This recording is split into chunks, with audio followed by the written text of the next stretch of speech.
Բարի երեկո հարգելի բարեկամներ, շնորհակալ եմ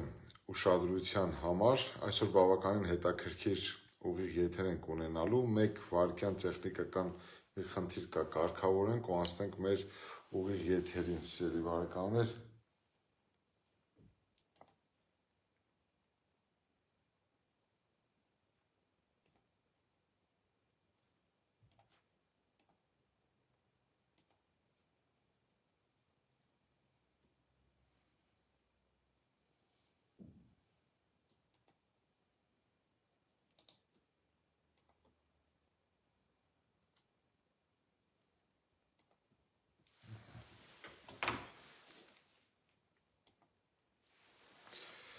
Հարգանքներս, բարի երեկո սիրելի բարեկամներ, խնդրեմ մեկնաբանությունում արձագանքեք, թե արդյոք ձայնը լսվում է, որպեսզի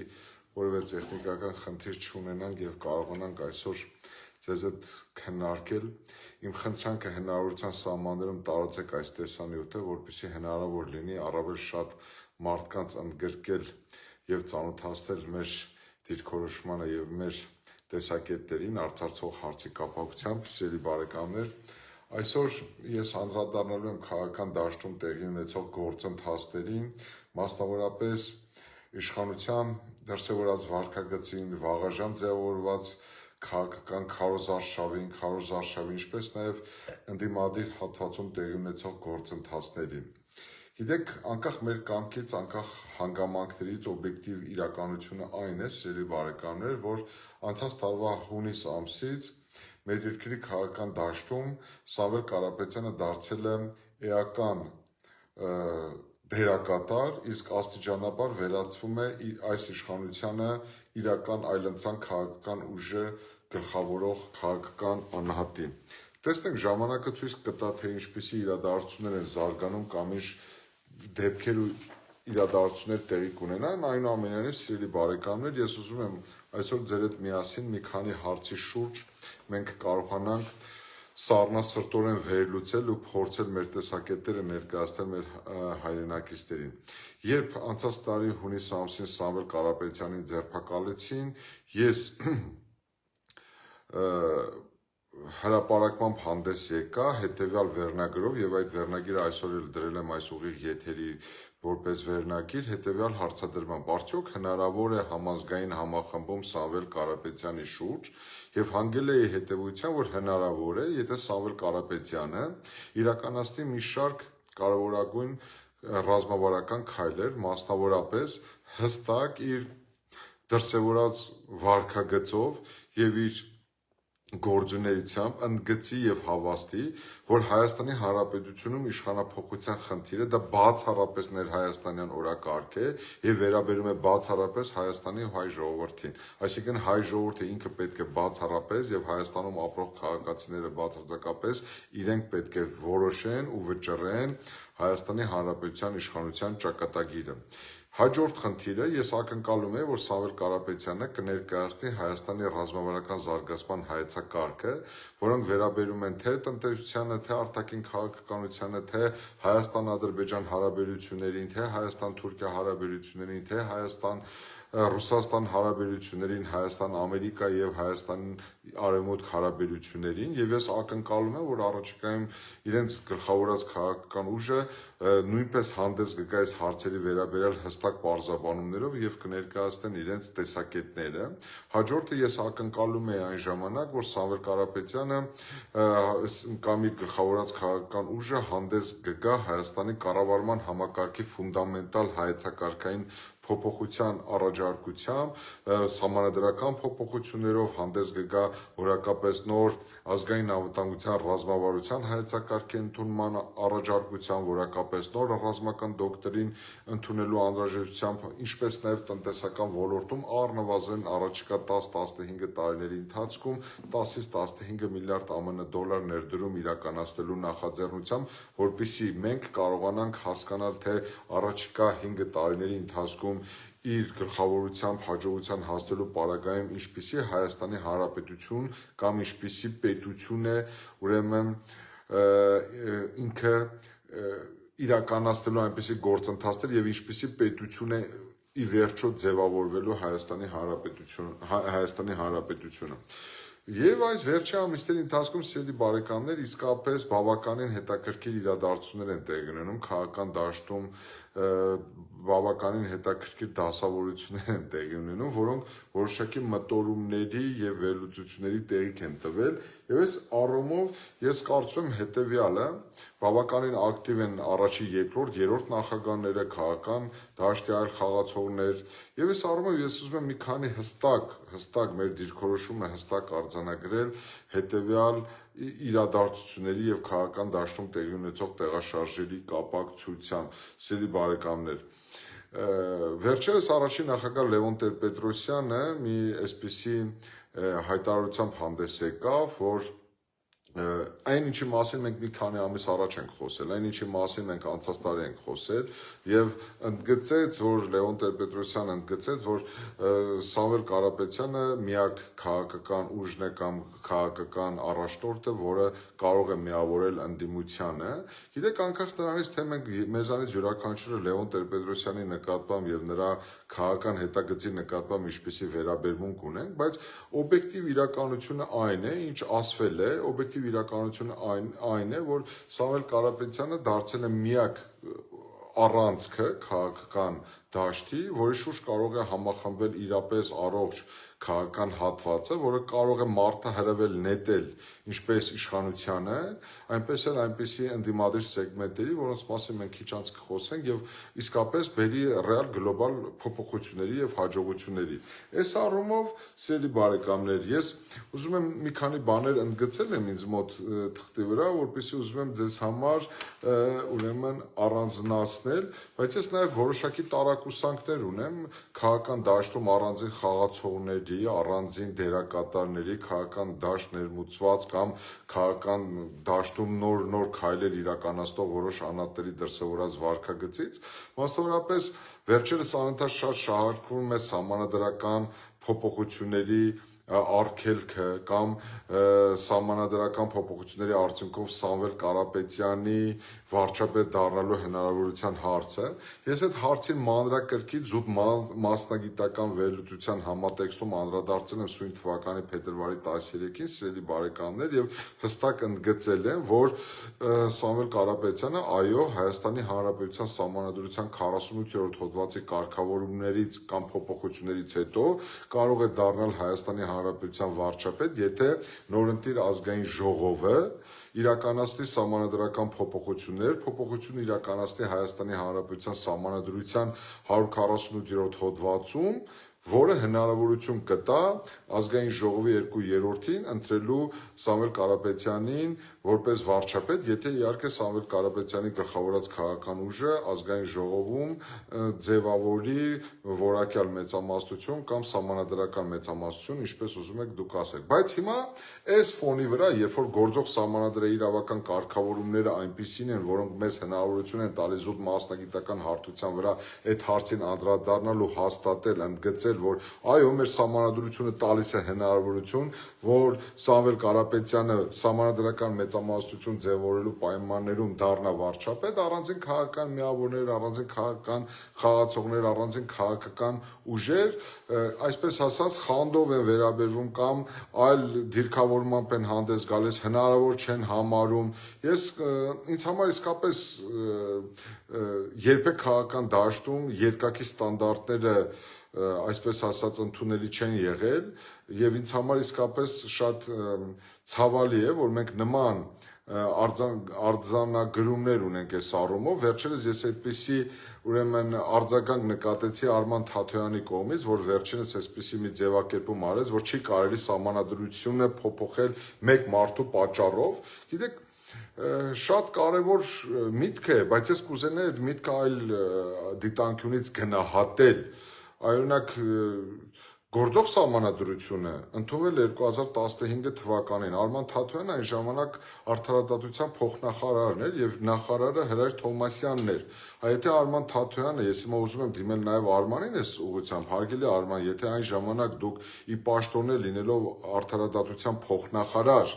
եւ ինչ որ չափով ենթադրում եմ մասնակից լինելով նաեւ սահմանադրական փոփոխությունների գործընթացին, նաեւ 2013, 14, 15 թվականներին այդ ամբողջ կուլմինացիոն գործընթացում, եթե այն ժամանակ ձեր այդ սկզբունքայնությունը հստակ լիներ, որ դուք ձեր անմիջական շեֆին Հերար Թոմասյանին, նրա ղեկավարին Սերժ Սարգսյանին կամ ձեր քաղաքական թիմին այն ժամանակ, որի կառավարության կազմում դուք եք եղել, այն ժամանակ հստակ արձանագրեք, որ այս ինչի եք Սերժ Սարգսյանի համար փոխում սահմանադրությունը, Սերժ Սարգսյանի հակով սահմանադրություն կարում, եւ այդպիսի սկզբունքայնություն դրսեւորեիք այն ժամանակ, ես կհասկանայի, որ մենք գործ ունենք մի մարդու հետ, որը բացարձակապես այլ ընկալում ունի սահմանադրական կարգավորումների համար, բայց հիմա քանի որ այնպիսին է, որ դուք մտել եք քաղաքական խաղի մեջ, քաղաքական պրոցեսի մեջ եւ փորձում եք ձեր տեղը գտնել, դիրքավորվել, հիմա ձեր ասածը լրիվ այլ կերպ է ընկալվում։ Հաջորդ ուրեմն հանգամանքի մասին ես ձեր ուշադրությունը հրավիրեմ, սիրելի բարեկամներ, եթե այդպիսի սկզբունքայնություն կար Արման Թաթոյանի կողմից, Արման Թաթոյանը 2018 թվականին լինելով մարդու իրավունքների պաշտպան, ինքը կարող էր դառնալ սահմանադրության պաշտպան եւ 2018 թվականի մայիսին, երբ որ մեկ հոգու համար ձևախեղվում էր ողջ պետաիրավական կառավարման համակարգը եւ սահմանադրական կառավարման համակարգը, երբ փոքրամասնության ներկայացուցչին պարտադրվում էր ընտրել Հայաստանի Հանրապետության վարչապետ, այն ժամանակ Արման Թաթոյանը կարող էր շատ հանգիստ ասել, որ գիտեք ինչ կա, այս սահմանադրությունը չի ենթադրում, որ հանրապետական կուսակցությունը, որը պարլամենտում ձևավորել էր մեծամասնություն, ժողովրդի ճնշմամբ փոքրամասնության ներկայացուցիչ երկխմբակցության ներկայացուցչին ընտրի Հայաստանի Հանրապետության վարչապետ։ Այսինքն, եթե այլ կերպ ձևակերպեմ, ինձ համար իսկապես տարօրինակ է, ես հիմա մեկ այլ համատեքստում կանդրադառնամ այս քաղաքական ուժերի գործունեությանը, բայց զուտ մասնագիտական համատեքստում ինձ համար ազնիվ չէ, երբ որ այլ քաղաքական ուժերի ներկայացուցիչներ այս դիտանկյունից են գնահատում սահմանադրության փոփոխությունը։ Ի վերջո սահմանադրության փոփոխությունը մեկ մարդու համար չէ, սահմանադրության փոփոխությունը դա համակարգային գործընթաց է եւ գրեթե համոզված եմ, որ ցանկացած հաջորդ իշխանություն իր առջև դնելու է Հայաստանի Հանրապետությունում սահմանադրություն փոփոխելու հարցը եւ անկախ նրանից, թե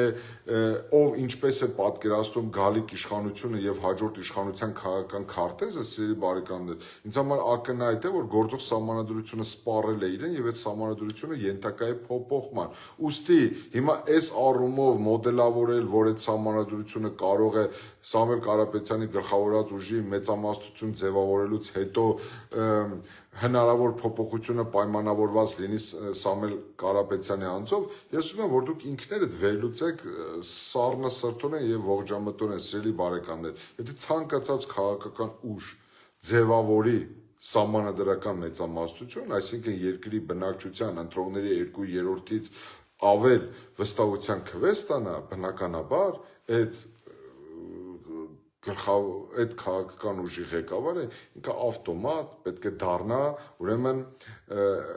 երկրի գործադիր իշխանության ղեկավար եւ ինքը նախաձեռնի այն գլոբալ փոփոխությունները, որի մասին խոսում է կամ ներկայացել է այն քաղաքական ծրագիրը,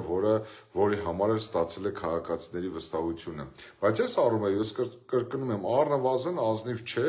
այս առումով դատողություններ անել եւ ուրեմն հանդես գալ այդ տեսանկյունից, բայց ես լրիվ ուրիշ համատեքստով եմ ուզում հանդես գալ,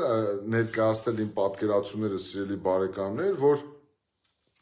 գործող սահմանադրությունը տալիս է նման հնարավորություն, ես կարծում եմ սա պարզ շահարկում է, պարզապես խնդիր է դրված որևէ կերպ ստվերել կամ նսեմացնել կամ փորձել չեզոքացնել այն հնարավոր քաղաքական դերակատարությունը, որը կարող է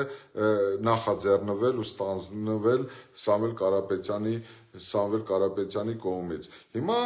այս առումով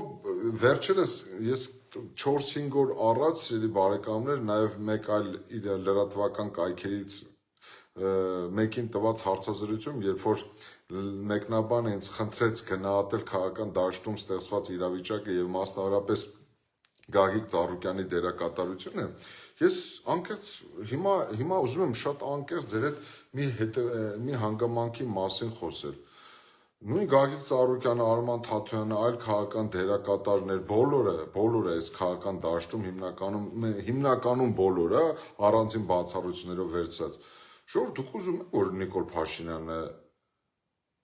հեռանա քաղաքական իշխանությունից։ Դուք իսկապես ցանկանում եք, որ Հայաստանի Հանրապետությունում բովանդակային առումով իշխանափոխություն տեղի ունենա։ Օրինակ, մեր կուսակցությունը մենք 2022 թվականից խոսում ենք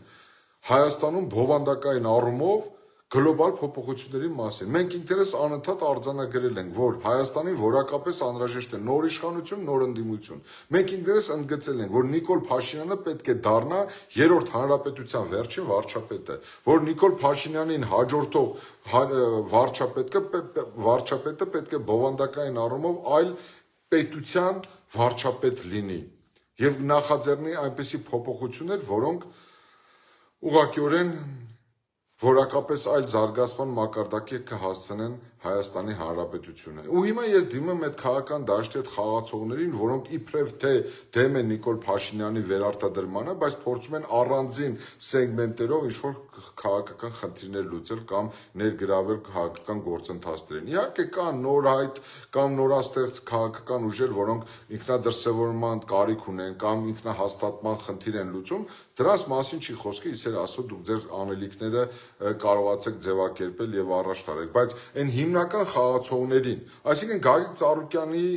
մասին է խոսքը եւ այդ լրատվականին տված հարցազրույցում ես հետեւյալ միտք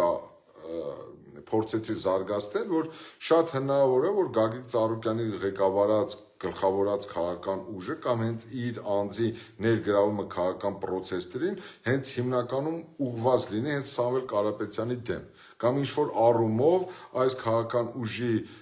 գործունեությունը հենց միտված լինի արհեստականորեն հակակշռելու Սամվել Կարապետյանին հետագայում ինչ-որ քաղաքական ինչ-որ նոր մոդելավորումներ ստանալու համար։ Այս մարդիկ, ես այս առումով նաև Սամվել Կարապետյանին եմ ուզում դիմեմ, կամ ուղիղ խոսքս ուղղում եմ հենց Սամվել Կարապետյանին։ Եթե ձեզ թվում է կամ դուք այն հույսին եք, որ Թաթոյանի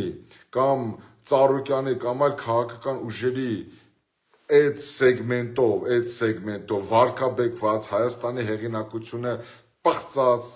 այլ քաղաքական ուրեմն դերակատարություն ունեցած ուժերի հետ կոալիցիա կազմելով հնարավոր է համարելու հաջողություն հասնել, դուք մեծ թյուրիմացության մեջ եք։ Այդ մարդիկ դուք պետք է շատ լավ գիտակցեք,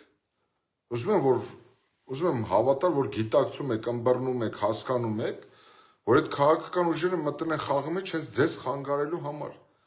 հենց թույլ չտալու, որ դուք ձևավորեք սահմանադրական մեծամասնություն, որտեղ հենց այդ քաղաքական ուժերը, սիրելի բարեկամներ, եթե իսկապես ցանկանում են, որ գործող իշխանությունը լիկվիդացվի, ընդ որով գործող իշխանությանը տարբեր այս վերջի տարիներին, սիրելի բարեկամներ, ով ինչ ասես ասել է, Լևոն Տեր-Պետրոսյանից սկսած, ազգային պատուհաս, վերջացած այն փոքր տրամաչափի քաղաքական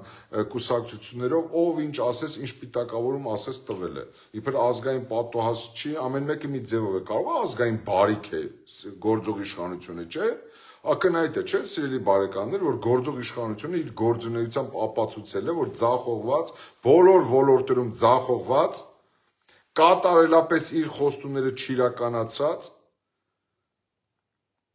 եւ Հայաստանի ապագայի վերաբերյալ որևէ դրական ներդրում չունեցող քաղաքական ուժ է։ Ուղղակիորեն հանգամանքների բերումով մնացել է քաղաքական իշխանության։ Եվ նաև դրանով է պայմանավորված այն հանգամանքը, եւ ես խորապես համոզված եմ, որ Հայաստանի ռազմավարական շահերից է բխում որակապես նոր այլընտրանքի ձևավորումն ու որակապես նոր իշխանության ձևավորումը։ Եվ այս առումով կարծում եմ, մենք ստեղծվել է մի պատե հնարավորություն, որպեսզի Հայաստանի Հանրապետությունը կարողանա հունիսի ընտրություններին ձևավորել որակապես նոր ընդդիմություն եւ որակապես նոր իշխանություն։ Եվ այս առումով Սամվել Կարապետյանը իսկապես պետք է գիտակցի, որ ինքը պատմական առաքելության, պատմական դերակատարության խնդրի առաջ է կանգնած, կամ ինքը իրեն հաջողվելու է համախմբել մեր ողջ հայությանը, հայ ժողովրդին, Հայաստանի ներսում թե դրսում, որպեսզի կարողանա որակապես նոր ազգային վերնախավի ձևավորման ճարտարապետը դառնա եւ կարողանա իսկապես միավորող ուժի առաջնորդ դառնա որակապես նոր Հայաստանի վերածննդի ճարտարապետ ու խորհրդանիշ է, ինքը պետք է շատ լավ գիտակցի, թե որ քաղաքական ուժերն են ականապատել իրեն, որ քաղաքական ուժերը կարող են իրեն թիկունքից հարվածել եւ որ քաղաքական ուժերն են փորձելու խանգարել, որպեսզի ինքը ձևավորի սահմանադրական մեծամասնություն եւ վայելի մեր ժողովրդի վստահությունը։ Այստեղ պարզ պրիմիտիվ մենք բացատրում ենք, որ Հայաստանի Հանրապետությունում իսկապես պետք է հստակություն մտցվի։ Ովքեր են ուզում, որ գործող իշխանությունը հեռանա։ Եթե այն քաղաքական ուժերն ու անհատները, որոնք իսկապես ցանկանում են, որ գործող իշխանությունը հրաժարական տակամընտրությունների միջոցով պարտվի եւ հեռանա եւ Հայաստանի Հանրապետությունում ձևավորվի որակապես նոր իշխանություն, ուրեմն սիրելի բարեկամներ, բոլորը պետք է ռացիոնալ, իրատեսորեն գնահատեն իրենց ներուժն ու հնարավորությունները եւ հասկանան, որ այսօր հանգամանքների բերումով օբյեկտիվորեն ստեղծվել է մի իրավիճակ, որ այդպիսի պոտենցիալ ունի միայն Սամվել Կարապետյանը։ Եթե մենք այս հանգամանքը չենք պատկերացնում, ուրեմն մենք խուլ մոլորության մեջ ենք։ Իսկ մնացած այդ քաղաքական ուժերը, որոնք հիմա մտել են ակտիվ դերակատարության մեջ, ես կարող եմ մեր փորձից ելնելով ասել, որ հիմա շատ բարդ ժամանակներ են։ Եթե ձեզ թվում է, որ մենք չունենք քաղաքական նպատակներ, քաղաքական հավակնություններ, եթե մենք իսկապես չենք ցանկանում մեր տեղն ու դերը գտել քաղաքական դաշտում, դուք չարաչար սխալվում եք, սիրելի բարեկամներ, բայց մենք շատ ռացիոնալ ձևով գնահատում ենք եւ մեր ռեսուրսները, եւ մեր հնարավորությունները, եւ մեր հանրային ընկալումը, եւ քաղաքական դաշտում ձևավորված քաղաքական ներկապնակը։ Ես տեսնում եմ հետևյալը, ես ուզում եմ դուք մտածեք, ես դիմում եմ մտածող մարդկանց, Նիկոլ Փաշինյանի վերընտրությունը արդյոք բխելու է Հայաստանի ռազմավարական շահերից։ Նիկոլ Փաշինյանի վերընտրմամբ որ աշխարհաքաղաքական կենտրոններն են շահագրգռված, որ պետություններն ու աշխարհաքաղաքական կենտրոններն են ցանկանում, որպեսզի Նիկոլ Փաշինյանը վերընտրվի։ Սիրելի բարեկամներ, այս բոլոր հարցերը պատասխան են ակնկալում։ Եթե ձայն չկա, խնդրեմ, մի հատ խնդրեմ արձագանքեք, ձայն կա, թե չկա, սիրելի բարեկամներ։ Ուստի, այս բոլորի հարցերի պատասխանները ակնկալելու համատեքստում, սիրելի բարեկամներ, ես խնդրում եմ, որ մենք յուրաքանչյուրս մտովի ինքներս մեզ համար շատ հստակ արձանագրենք մի բան։ 2026 թվականի հունիսի ընտրությունները լեգիտիմ հնարավորություն են Հայաստանի Հանրապետությունում որակապես նոր իշխանություն ձևավորելու համար։ Նոր իշխանություն ձևավորելու համար անհրաժեշտ է հաղթել գործող իշխանությանը։ Գործող իշխանությանը հաղթելու համար անհրաժեշտ է համախմբել առողջ քաղաքական ուժերին։ Առողջ քաղաքական ուժերին համախմբելու համար անհրաժեշտ է ստանձնել ապագայի վերաբերյալ պատասխանատվություն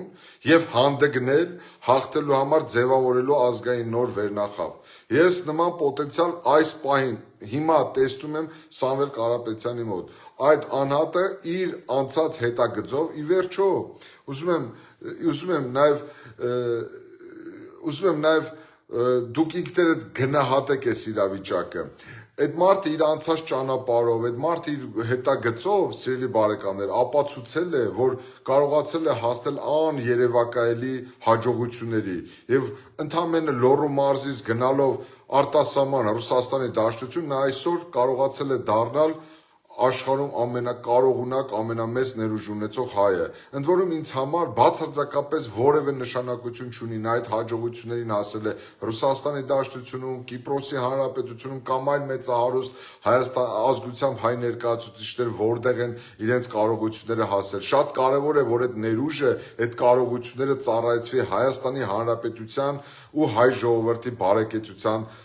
ապահովմանն ու զարգացմանը, սիրելի բարեկամներ, ինձ համար սա է չափանիշը, որովհետև Ես խորապես վերջի տարիների ընթացքում ուսումնասիրել եմ մեր ժողովրդի պատմությունը, մեր սփռված հայության պատմությունը։ Ես խորապես համոզված եմ, եթե մեր չհաջողվի հայ ժողովրդի կարողունակ ներուժ ունեցող անհատների ներուժն ու հնարավորությունները ծառայեցնել իմի բերել Հայաստանի զարգացմանը, մենք 20, 30, 40, 50 տարի հետո լուրջ խնդիրներ ենք ունենալու։ Ուստի ամփոփելով խոսքը, սիրելի բարեկամներ, մեկ անգամ եւս ես ապավինում եմ մեր մտահոգ քաղաքացիների,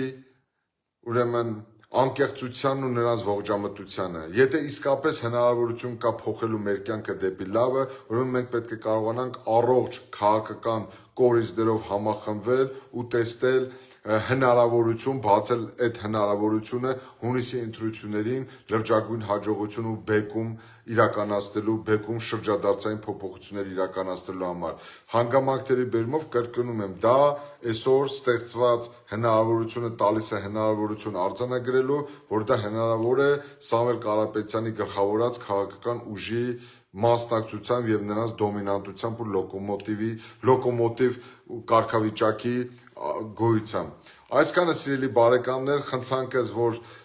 հնարավորության սահմաններում տարածեիք այս տեսանյութը, ձեզ ամենալավն ու բարին եմ ցանկանում, ամենակարևորը եւ մի բանի մասին եմ ուզում խոսել, սիրելի բարեկամներ, մի վախեցեք այն քարոզչությունից, թե որևէ հաջորդ իշխանություն դեմ է լինելու խաղաղությանը, որևէ հաջորդ իշխանություն կողմ է լինելու պատերազմական գործողություններին, սիրելի բարեկամներ, ցանկացած խելամիտ իշխանություն ամեն ինչ անելու է, որ Հայաստանի Հանրապետությունում, մեր տարածաշրջանում իսկապես խաղաղություն տիրի եւ խաղաղություն անպայման լինելու է, իրական ու արժանապատիվ խաղաղություն։ Հարգանքներս ձեզ, լավ մնացեք, մինչ նոր հանդիպում, սիրելի բարեկամներ։